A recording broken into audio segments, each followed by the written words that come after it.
सभी को नमस्कार। आज 15 जनवरी 2026 है।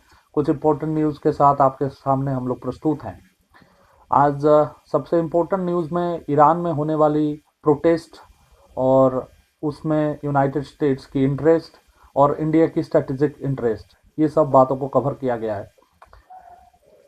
ईरान में इस समय एक ऐसा प्रोटेस्ट का माहौल है जिसमें लग रहा है कि जो करंट रेजिम है, जो एक समय में यूनाइटेड स्टेट्स के हाथ में चला गया था और खमेनी के हाथ में है, वो अपने पावर सर्कल में डिस्टर्बेंस होते हुए समझ में आ रहा है। यूनाइटेड स्टेट की स्ट्रैटेजिक इंटरेस्ट ऑलवेज ईरान में रहा है क्योंकि नेचुरल ऑयल वहाँ पर मिलता है। परंतु प्रॉब्लम इंडिया के लिए आज इस समय खड़ा हुआ है कि इंडिया एक लॉन्ग टर्म अलाय है ईरान का। डोनाल्ड ट्रंप लगातार इस बात पे प्रेशर कर रहे हैं कि उनके साथ आपके जो भी टाइज हैं, ट्रेड टाइज हैं, उसको तोड़ दीजिए।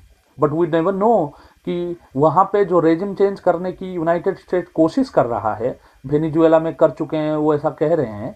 अब ये एक प्रॉब्लमेटिक मोड पर ये सामने खड़े हैं कि पॉसिबली ये भी हो सकता है कि वो रेजिम चेंज नहीं कर पाए, क्योंकि पिछले 15 साल में उन्होंने कुछ 125 बार प्रयास किया होगा वहाँ रेजिम चेंज करने की। ईरान की रेजिम कोई बहुत ज़्यादा डिक्टेटोरियल रेजिम है, ऐसा अलग सरकारें नहीं मानते हैं।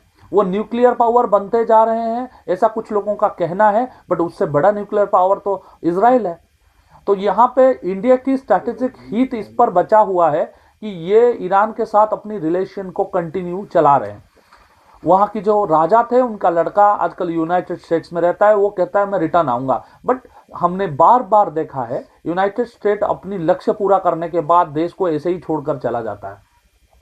राजा का बेटा इंटरव्यू में बोला है कि he wants to return back, but to which state he will return back, because they have a elected president, they have a elected prime minister and they have a supreme leader। उस चीज को balance करते हुए वहां शासन करना easy है क्या? मिडिल ईस्ट में एक डिस्टर्बेंस की माहौल अभी भी बना हुआ है। गाजा स्ट्रिप में शांति लौट कर आया है ऐसे बोला जा रहा है, परंतु वो शांति कितना लॉन्ग लास्टिंग है ये कहना मुश्किल है। ईरान